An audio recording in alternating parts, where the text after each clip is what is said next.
Self-Care for Men. I am happy to be joined by Ethan Plante, the founder and creator of the Peanuts, a Self Myofascial Release tool. And he's going to demonstrate a short routine for the torso area. So make sure you check out the video on the lower leg, the upper leg, and now this one, the torso. Great. So we're talking about the lower leg, how the glutes can help to free up the low back.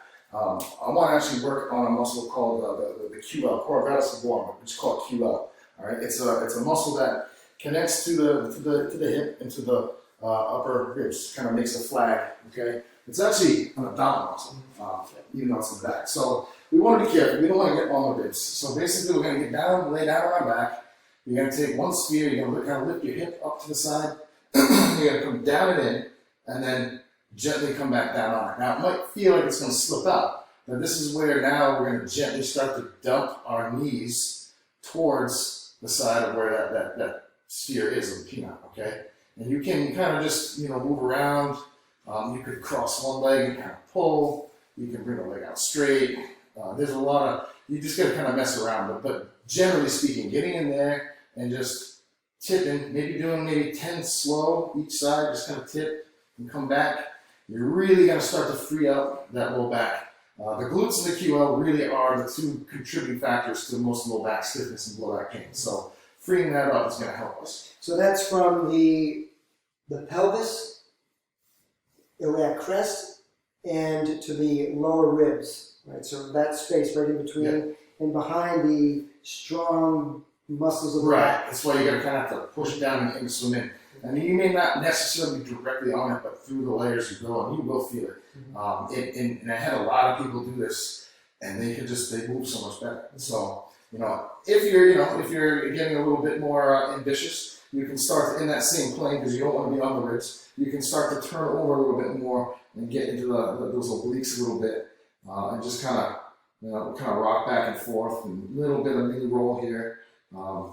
But that's going to also help with rotation stuff and keeping that low back healthy. From there, I like to, get down into the low abdominal area. Okay. Now this is a little bit uncomfortable at first, and it may make you have to run to the bathroom, but that's okay. I just kind of hold myself up here while I settle in, and again that kind of saw action there. It's going back and forth.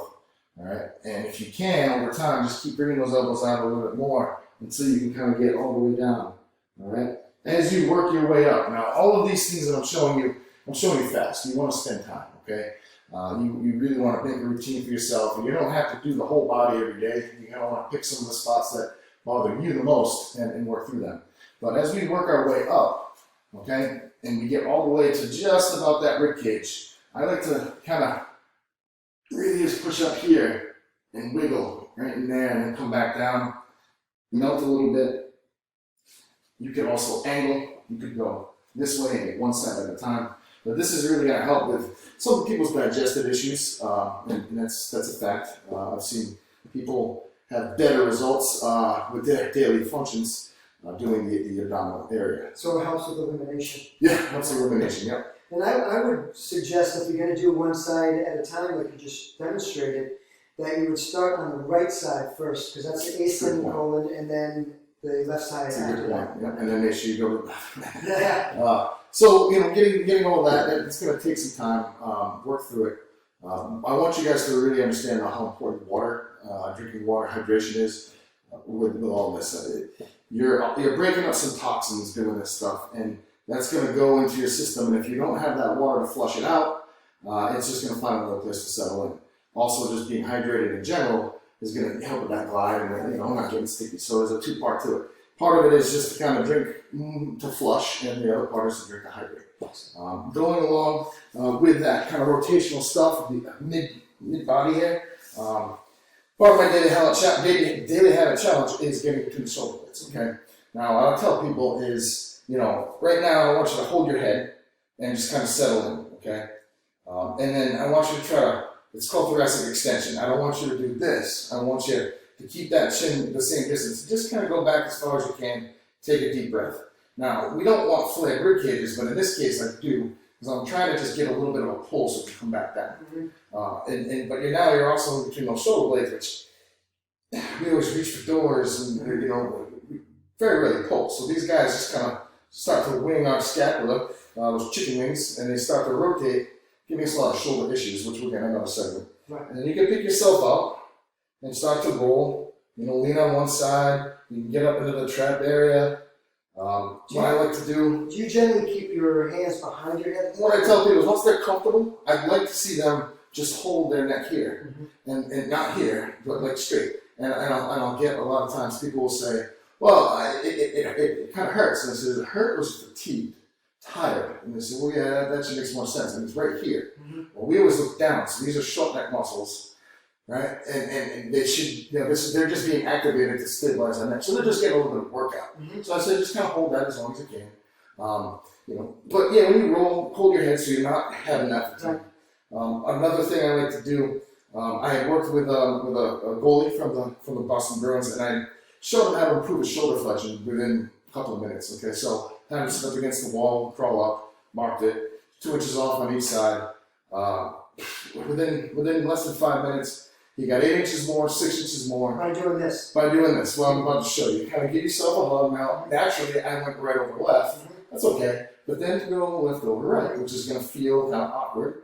But you just kind of rock back and forth, and then what they call protraction, retraction. I want your elbows straight. I want you to reach up and then pull down. But don't bend the elbows. Reach up, pull down. Reach up. And you can just move a little bit here and there to get more spots. But you can, and then keeping them kind of more in that neutral spot, take one arm, bring it way back. Try to get that thumb. Try not to open out. Try not to bend the elbow. It will happen if you have tight shoulders, but just try not to.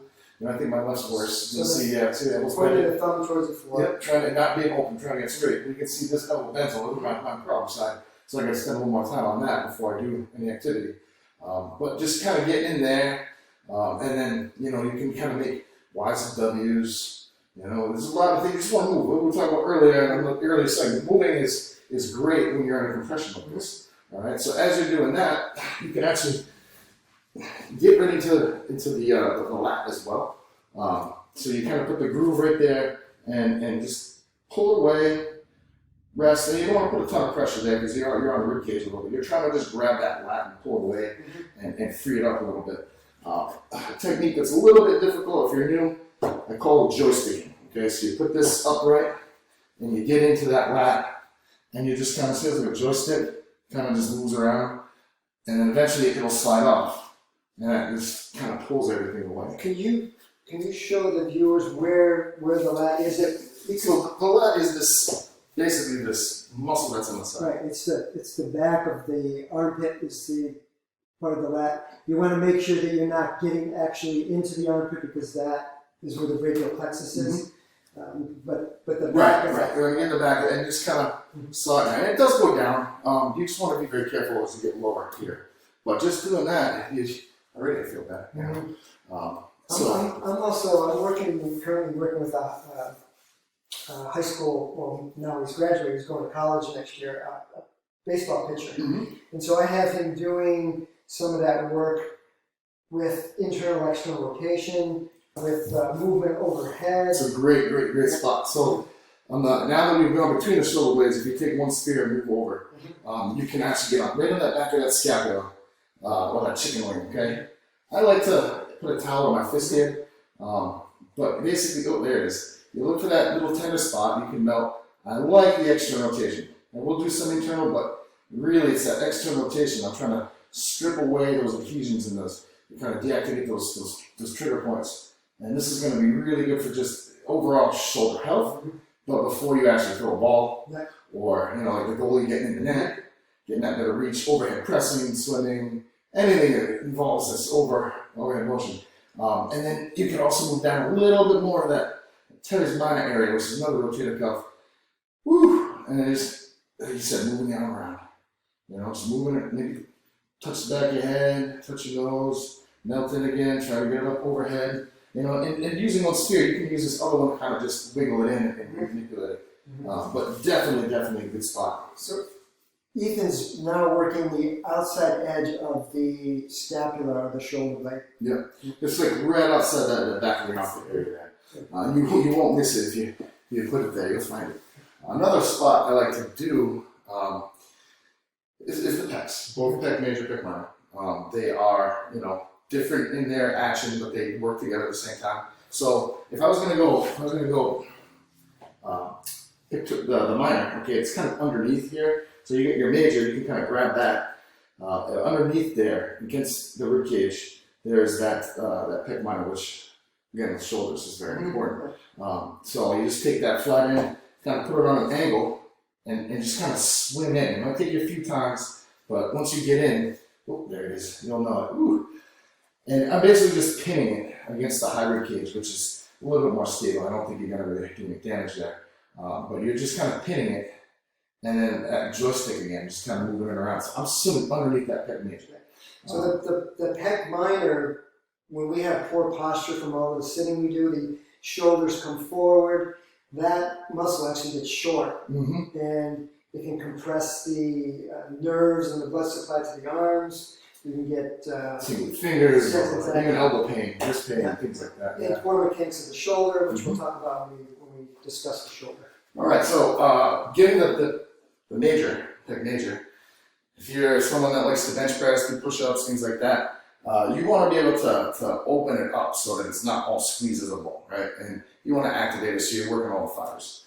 I like to go up against like a doorway type area, again that flat end, and I'll just get right into that Pec Major, and I'll move around, and then I'll just kind of mimic like what a bench press is. Now a lot of people do this in their bench or do a push-up. It's really this action, right? And you can actually feel it much better this way. You can feel it activating, and you just kind of melt in, kind of off the script, thudding. Sometimes I like to just thud it, and wake it up, just kind of do that, and it kind of wakes things up. Would you do that before you start doing some of the deeper work? Yeah, I would do it before, yeah. It kind of takes away that first initial tickle pain or whatever, Awesome. It's like preparing the tissue. Yes, yeah, because the issue is with the tissue. Yes, exactly. You got to drink a lot of water when you do this kind of stuff. I really want to impress that. Can you give your website address again? Yeah, so my website is p-knot.com, p-knot.com. It looks like a peanut, we have knots, so p-knot.com. There's a hyphen in between. If you are interested in this, you can use the code at the checkout, Cardinal, which is this gentleman's last name here, okay? And it's all lowercase letters, and you'll get a 10% discount. And just a quick background. These are all personally made by me. Awesome. Thanks again, Ethan. Thank you. And,